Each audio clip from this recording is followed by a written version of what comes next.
We begin with breaking news right now at 4 o'clock. 13 News has learned state police are conducting an investigation on a town official. And it's happening right now in the town of Atlanta. That's a small town in northern Hamilton County.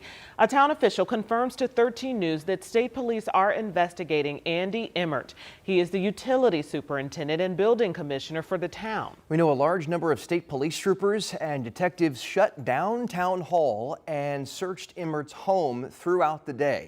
Police tell 13 News that Emmert is not under arrest at this time. Our Rich Nye is in the town of Atlanta right now. He will have more on the investigation next on 13 News at 5, as well as our mobile app. And now to North Carolina and the search for survivors as time runs out. Dozens of Hoosiers are on the ground there to help locate people in the aftermath of Hurricane Helene. Indiana Task Force 1 is in the western part of that state, navigating challenging, uneven rural terrain.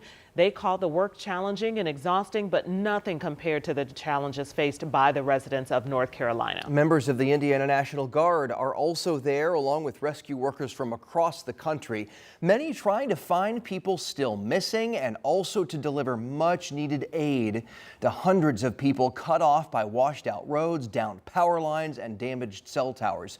One of the National Guard members from Indiana says they're always willing to help wherever they're needed. Just helping those in need. So it's just nice to see the Hoosier State respond and help others in the nation. Last week's storm killed more than 150 people across North Carolina, South Carolina, Georgia, Florida, Tennessee, and Virginia. And the death toll is expected to rise once rescue teams reach some of these isolated towns. Hundreds still remain missing right now. And President Biden is also in North Carolina today. Taking an aerial tour of the damage and destruction, Laura Aguirre brings us more from Charlotte on the president's visit and the region's hour-by-hour fight to recover. President Joe Biden getting a first-hand look at the cataclysmic conditions left in Helene's wake across western North Carolina. A powerful perspective, says the head of FEMA. Making sure that he understands the extent of the damage here and how challenging it is because of the topography here. Some progress Wednesday. Asheville's mayor says one highway there is open, but hundreds of roads remain closed. Several towns still completely isolated, with many crucial supplies being delivered by airdrop and in some cases, mule train. President Biden is going to want to make sure that we are bringing in every possible resource from the federal family to support this ongoing response effort. Just hours ago, the president ordered the deployment of up to 1,000 active duty soldiers to help speed up delivery of crucial aid into stricken communities. One of the biggest response hurdles remains decimated power and communications grids. In Weaverville, the mayor took his turn at the only working Wi-Fi spot in town at a local grocery store. They're going to have to rebuild the whole system. This is not going to be a quick fix. But a lack of technology is spurring other important connections in the crisis. It's really been an opportunity for neighbors to get to know their neighbors better than ever. I've had more sidewalk conversations in the past 5 days than I have in the past 5 years, I think. I'm Laura Aguirre reporting. And WTHR cares for those impacted by Hurricane Helene in Indiana and across the Southeast. You can help. Visit redcross.org/donate. You can call 800-RED-CROSS or text the word Red Cross to 90999 to make a $10 donation. Donations enable the American Red Cross Indiana region to prepare for and then respond to and help people recover from disasters like this one. All right, let's talk about weather closer to home. Sean has been tracking really some cooler temperatures that have moved in, but what can we expect? Yeah, cooler for us, and the fronts that are bringing that cooler weather is going to settle down the weather not only here, but also across a good portion of the U.S. too. And they need it. We're going to start with some power outages, over 1 million without power still, with the epicenter in the South Carolina and western North Carolina. You can see the path from Helene. Quiet weather as we show you the visible satellite. We've had a series of frontal systems push through, all kinds of wind shear, and it's going to keep Kirk well out into the Atlantic. So a big fish storm there. We've been monitoring the western Caribbean here, and you can see that stalled front. Now, we're not expecting massive development here in the Gulf. With that said, that front is going to be the triggering mechanism for rounds of heavy rain and thunderstorms. And the one place in the U.S. over the next couple of weeks that will have above normal rainfall is going to be the state of Florida here.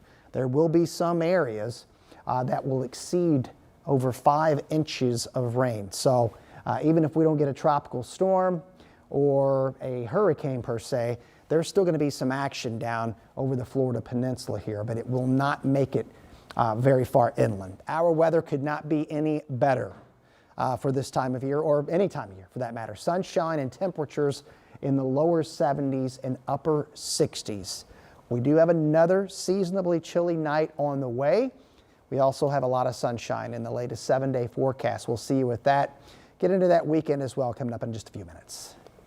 All right, thank you so much, Sean. Here's your check of traffic. Lots of folks on the roads this Wednesday afternoon. Here's a look at 465 and US 421 North Michigan Road there. As you can see, people are moving and grooving this afternoon, and we have a second camera to show you. Here's a look at I-65 as it intersects with 70 North. This is the north split. I-65 and I-70, things moving in both directions.